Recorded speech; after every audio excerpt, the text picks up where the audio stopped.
So the first thing we're going to look at is what's called a Bernoulli distribution. That's a very, very simple, discrete distribution. Because basically, it can only take one of two values, 0 and 1. So it's basically binary. So we'll let x represent some Bernoulli random variable. And it'll have a probability density function defined this way. P, if x is 1. 1 minus p, if x equals 0. Because it has to be one or the other. Now, another way we can write that, 1 minus p to the power of 1 minus x, p to the power of x. Because remember, it can only take one or two values. If you were to substitute x equals 0 into that, well, p to the power of 0 would be 1, and you'd be left with 1 minus p.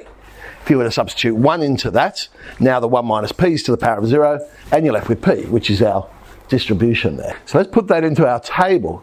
Very simple distribution table. Remember, it's either going to be 0 or 1, and we know the probability of 0 is 1 minus p, probability of 1 is p.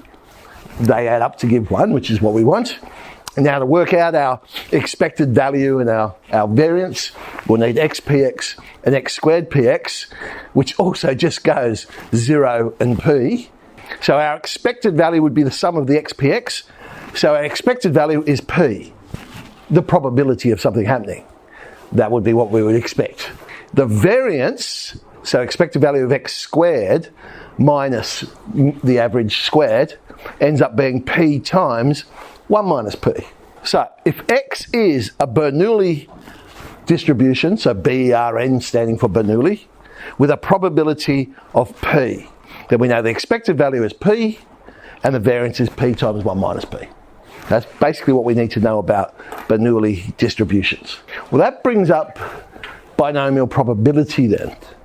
Because if you keep repeating a Bernoulli trial, so you don't just do it once, you just do it over and over again, what happens? Well, if I did it just once, I'll get either A or B. And let's say A has a probability of P, B has a probability of 1 minus P, but to make life a bit easier, we'll just call that Q. So Q is 1 minus P. Then we repeat it. So if it was A the first time, I could then get AA or AB. If it was B the first time, I could get BA or BB. And the probabilities would end up P squared, PQ, PQ, and Q squared. I could do it again. And that would be all our possibilities for the third outcome. And the probabilities of each of those, P cubed, P squared cubed, P squared cubed, PQ squared, P squared cubed, PQ squared, PQ squared, and P cubed. Let's just do it one more time because we've got a bit of room there. There they are. And all the probabilities. Here we go. I won't say them all. But something familiar is occurring there. So when it happened once, we said the probability of A was P, probability of B was Q. If it happens for a second time, but I don't care what order they occur in, then there's three things that could happen. I could get two A's, I could get an A or a B, an A and a B, or I could get two B's.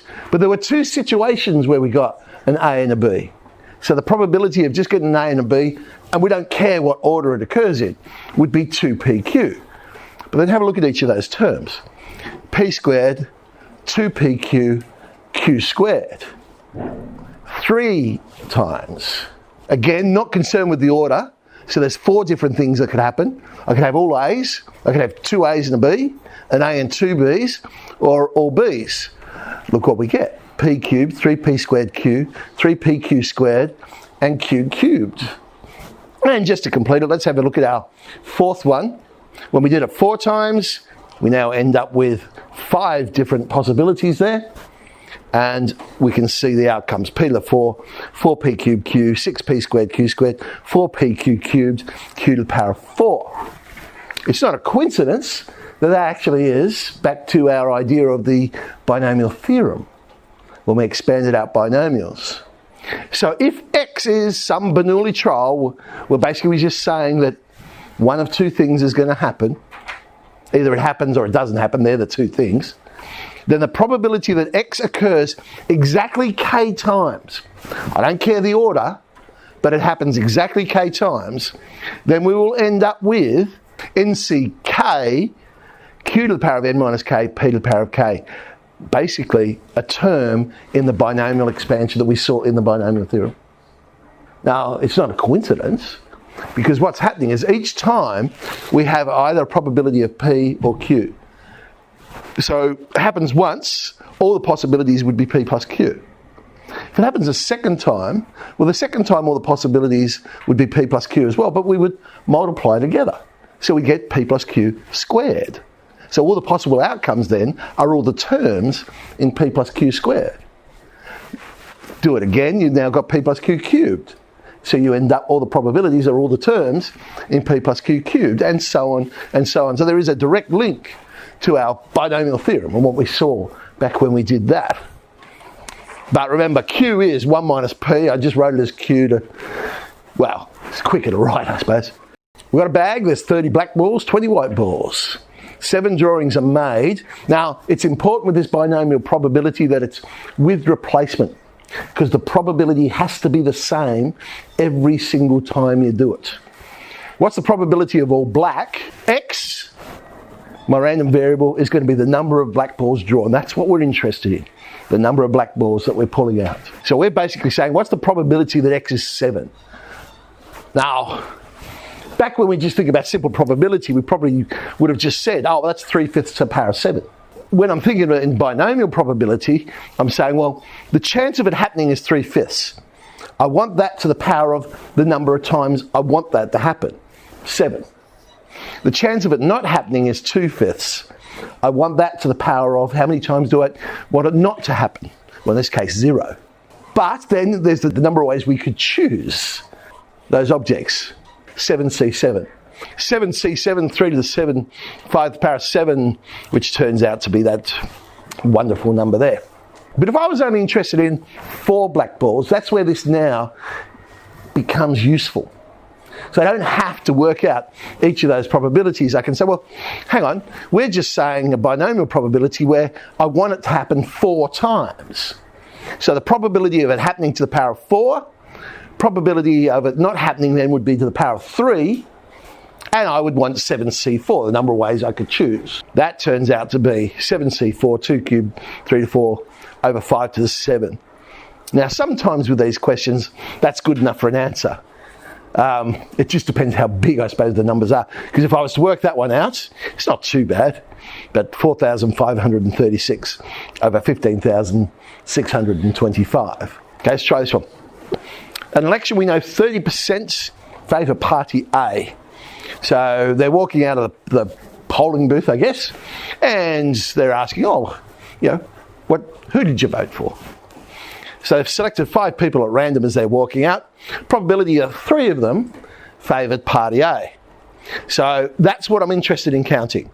Who favoured party A? So that's going to be my random variable. X is that. We're interested, the probability that X was equal to 3. Probability of it happening, well, they told me it was 30% favoured A.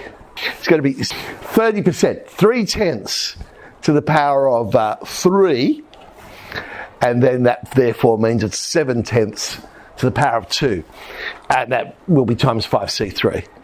So we get 5C3, 7 squared, 3 cubed, over 10 to the power of 5. And there's our answer. Let's see the majority favour A.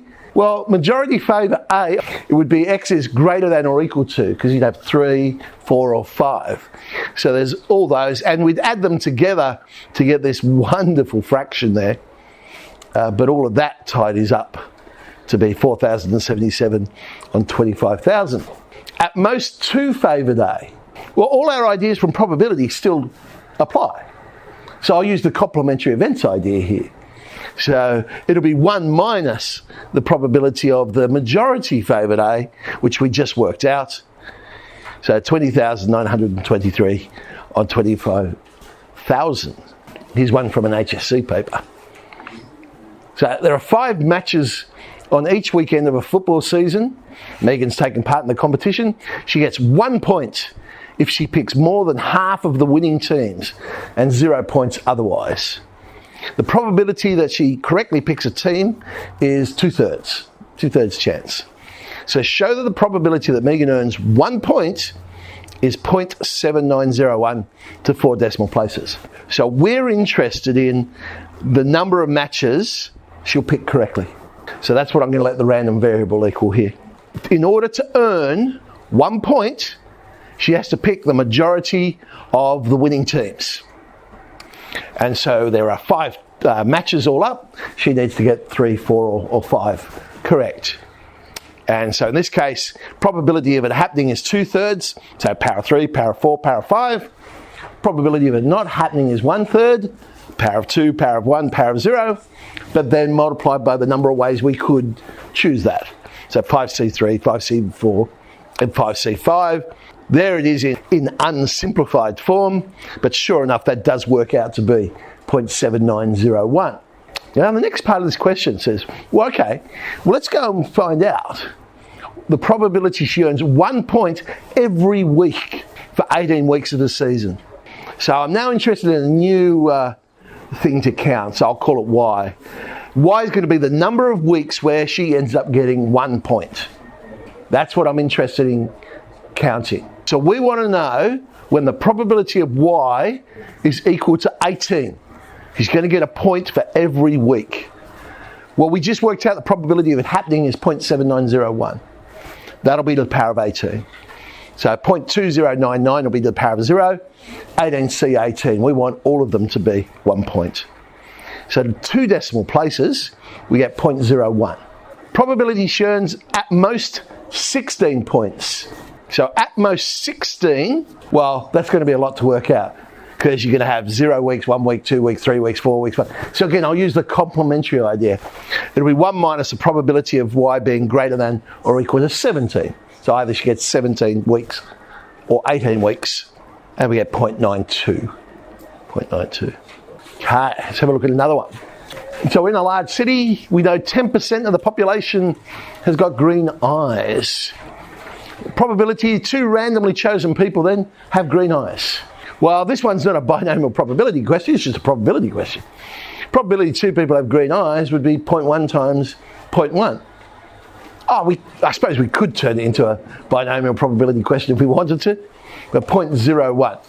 Part 2, though, I will use binomial probability. So we want exactly 2 in a group of 20 randomly chosen people who have got green eyes. So my random variable is going to be the number of people with green eyes. We want 2 people to have green eyes. So it'll be 0.1 squared, 0.9 to the power of 18, and we end up with 0.285. Probability that more than 2. Well, again, use the complementary events idea, because it's going to be quicker to work out less than or equal to 2. And we get 0.32. So 17A.